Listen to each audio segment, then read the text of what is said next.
backstory.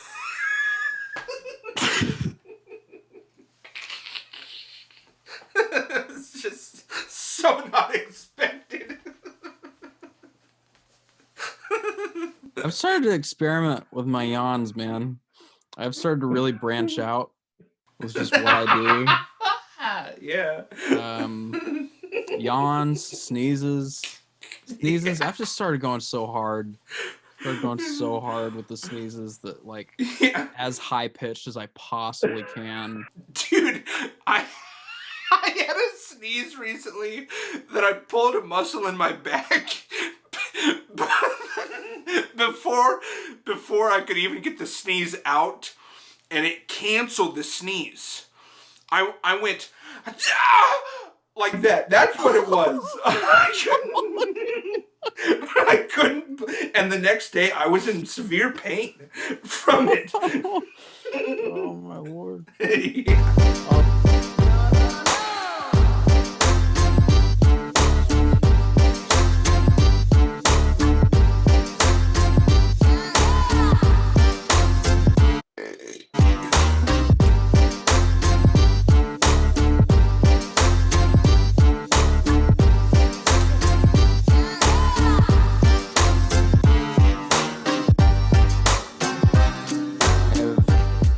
I have a lot of notes on my phone. I'm extremely over-reliant on the Notes app, where I have been compiling everything on Cape Fear for the last few weeks, and I now have a document. That's way too generous a term. I have a document for the actual what we're creating, and then a separate document for the notes on the book, which I got some really good practice in the courtroom the person writing down all the notes of what everybody's saying and trying to keep up with what you're hearing, and like seeing how few times you have to pause it. Oh, I pause it every time. Did you? I assume you were listening to the same one with the guy with the really smooth voice like that. I liked the book a lot, and it really helped with just some of the directions. For me, really established Sam. Cool. Made me recognize some reasons that my original direction wouldn't work. Ways that they wouldn't work, because it would be dishonest to the source material, which was something that I've been thinking about a lot, and struggling with a bit, is how true, how faithful to stick. You always refer back to the first thing that was written, but then the original Cape Fear movie, while being faithful to the book for the most part, still has its own structure to it, separate from the novel. Even just the change of, like, simplifying it into just one kid is huge. I'm really, really confident in the age that we're this sort of age approach, and just this isn't your father's Sam Bowden, this isn't your father's Max Cady. It's they're older and a bit more weathered, which could make them even more interesting. And one in his 70s, one in his 60s, it's not going to be clean. They're not going to be clean fights by any stretch. No. It'll be like grapple, tussle, grab shit, hit you with it. Yes. Not that it felt gimmicky before, but it feels purposeful. It feels like it has more of a purpose now, beyond just the, like, how cool would it be to write a modern Cape Fear with Mel Gibson and Harrison Ford in those parts. Like which is cool, but now I feel like there is room for thematic significance and emotional weight, and all that good stuff. Well, freaking cheers, dude. Yeah, cheers to Yeah, you. man. I'm excited about this. This is our fourth meet. Yes. I have people in my circle of friends who I feel are joining the movement. Oh, right on. It'd be cool to have some people on, to have some guests on at some point. Heck yeah. Yeah, I would be down for that. Yeah, I want to try something with you tonight. I want to screen share a video from my buddy Nathan Martin in Pipe Reel with me. I have that, and then I hit up Riley, and I said, dude, like, I know how deep of a dive he took into stalker serial killer movies too. That phase, I know he was just right along with you and I in that same phase. I went through a big phase. I love that. I would, very interested to check out this video. All right, so I want to tell you about my dream.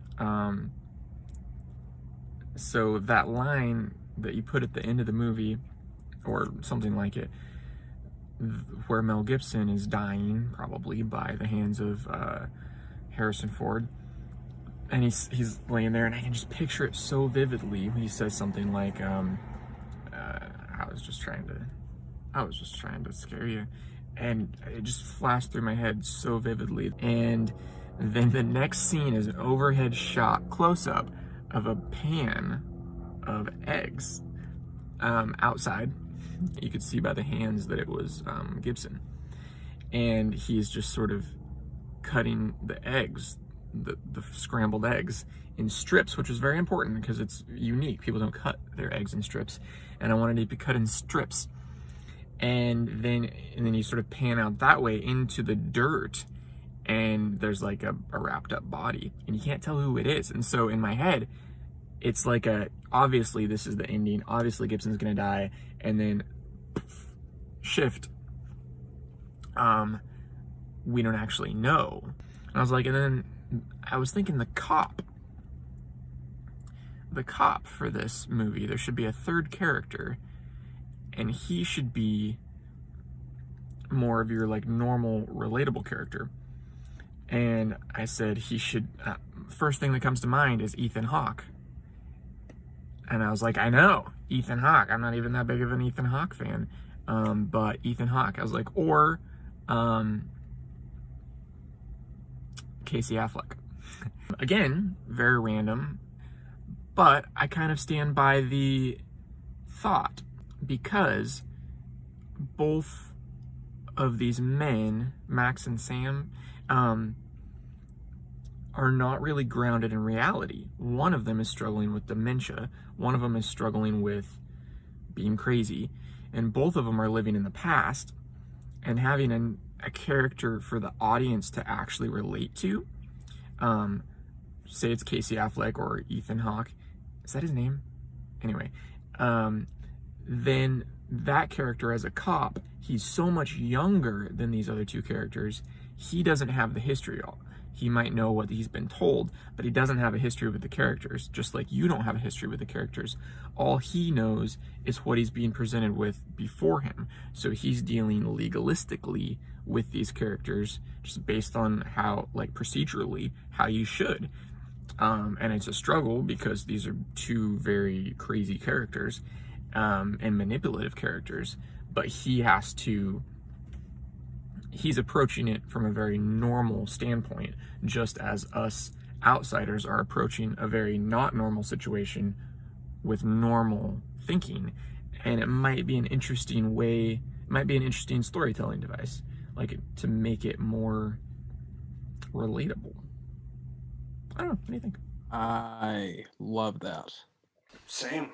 I love that Ethan Hawke just suddenly came to mind, because it's the kind of stuff that's so specific you can't make it up. because there's not a scenario in my head where I would suddenly picture like, oh, I'm looking for somebody that would play this character. Oh, Ethan Hawke. I have an idea for how that could be done too, because there's in the book, both movies, there is a sheriff and a PI. I would love to consolidate the two into one character. Yeah. Honestly, that was one of my criticisms of listening to this book. I'm like, there are so many law enforcement characters. There are so many. So streamlining for sure. I think there's definitely some consolidation of characters that would just the other movies did it, and I yeah, there's no reason why we wouldn't do it as well. Something that my brother really disliked about the movies is he goes, Sam's kid never gets shot like the book. He never gets sniped. That pisses me off. Pretty huge. And I personally would still love to have Sniper be an identity to both of them. So like beginning, middle, and end, there is something related to Sniper. I really like that. And I would second your brother's opinion. You know, going back and listening to the book, because up until that point is like, okay, they made some changes, but I can see why, and I can see what, and then that happens. What? Yeah. Why, how was this not interesting enough or something to like? You know, it's just. And why would you shift it to the girl? Why take it from the boy? Who I take to be like 7. That is something that I was like, something I made a note of, and here was I would love to work the summer camp thing. One little thing about the summer camp is when I was at Lincoln Lake, shout out to Kim Green. Yes. I You can just put a sensor sound over that in the edit. Yeah. Okay, so there's just one specific time that I got horrified just at the thought of. I would sneak out at camp and I would go smoke. Not allowed. But I was like, there was one specific time. I don't know if I imagined it or if I heard about there was a kid in that summer camp during the night sometime who just kind of wandered. And I had this horrifying thought of coming back from smoking, just being on the way back, and a kid just pops out in the middle of the road, and I smack him. Yeah. And that is something to kind of add a little bit of good-heartedness to Max Cady, is something if he had the boy in his sights and he goes, and then gets in his car, slams the kid because the kid wandered off or something. Oh. That to me is like, that's going to be read from Sam as threat, you hurt my kid, you killed him, whatever. And kind of Max is like, I genuinely went back on my decision and this happened. Yeah. Oh, I like that. That is that's got like a Greek tragedy sort of ring to it. I really like that. Same. The jungle thing was the backstory was the one that I was that I so like, oh, I'll double back on this. So it was thinking with that was the like honoring the war history from the book, and then just going from the timeline. So by that logic, if we're honoring the war history and it's set in modern day and Sam's in his 70s, we're going by the timeline, Vietnam. That would, yeah, that's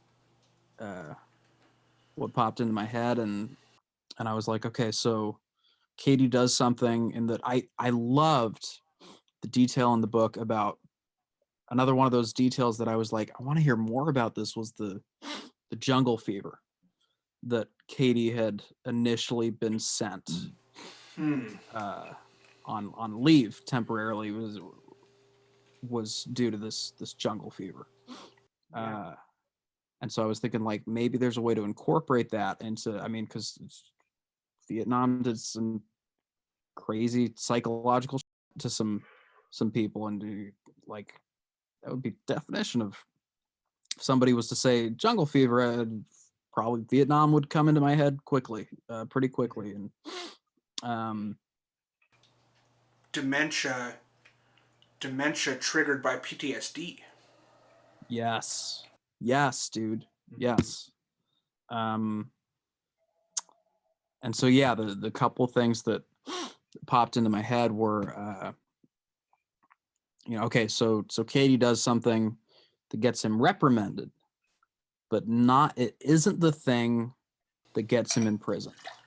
And there were a couple different reasons for that, and for me kind of having that thought. I love that line from Sam in the 91 movie. The law considers me more of a menace than Max Cady. And then the PI responds and goes, well, the law deals with generalized crimes. When it's kind of like a specific, the law is kind of pathetic in that regard. And those lines never computed with me beforehand.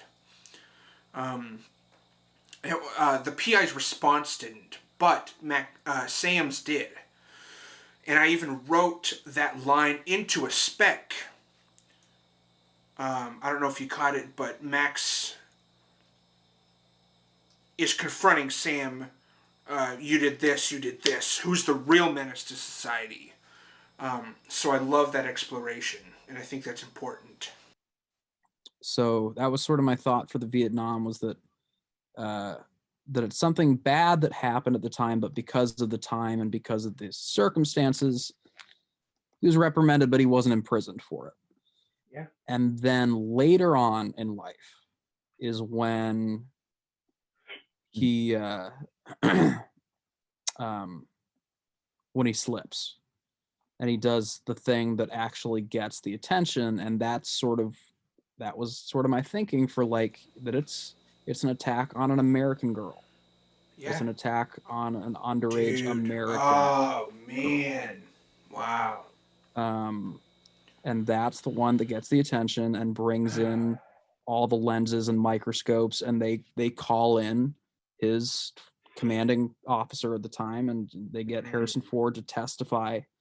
And that's when this story from Vietnam comes out, and ultimately it's his witness, his eyewitness account that sort of sells the jury on this thing. So that was that's where my brain was headed. And then the other thing about Vietnam is that it's so at this point it's long enough ago that a gun could be a feasibly foreign thing to Sam Bowden. Like at his age now, it's been long enough since he had the gun. Yeah, because this is a thing in the 91 movie, is he is terrified of guns. He doesn't know how to use them. He doesn't believe in them. But there's no explanation as to why. It just says he doesn't. But to have a past history, yeah, I killed 97 people. That's why I'm not picking up one of those guns ever again. Yes. Yeah. And so both the return to the guns and that, like, it's been 50, 60 years. There's been some changes in guns. There's been some updates in guns, and so trying to get Sam to get up to speed with that, I can already imagine the sort of humorous subtext for a potential scene with Harrison Ford and somebody trying to educate him on a modern gun.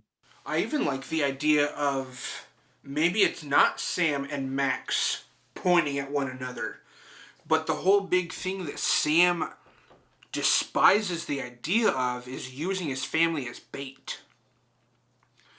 So what if he hardcore does that? Like houseboat I'm going to go up on the hill. I know Max is going to come.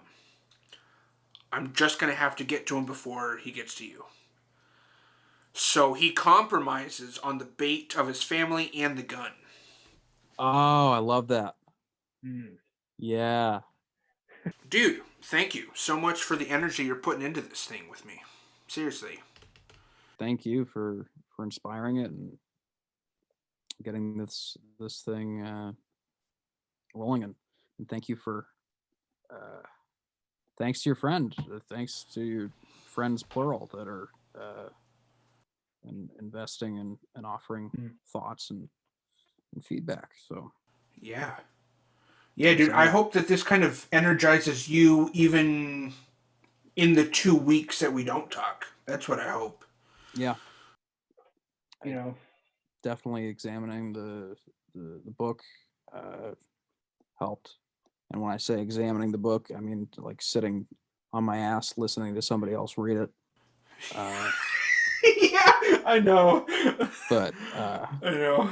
I did catch myself just this whole time talking like, this book just really blah blah blah blah, and the whole time in the back of my head, you didn't read the book. You didn't read the book. Somebody else read it for you. Yeah. Asshole. Yeah. Well, thanks. Love you, dude. Yeah. Hell yeah. So, 29th of March, 7 a.m. And 7 a.m. 7 a.m. All right. 7 a.m. Your time, right? Yeah. I was just gonna clarify there. All right. Well, cool. I will. All right, get some rest, bro. You as well, and keep me posted on tomorrow. Best of luck to you. Yeah. Thanks, dude. Talk to you soon, man. Peace.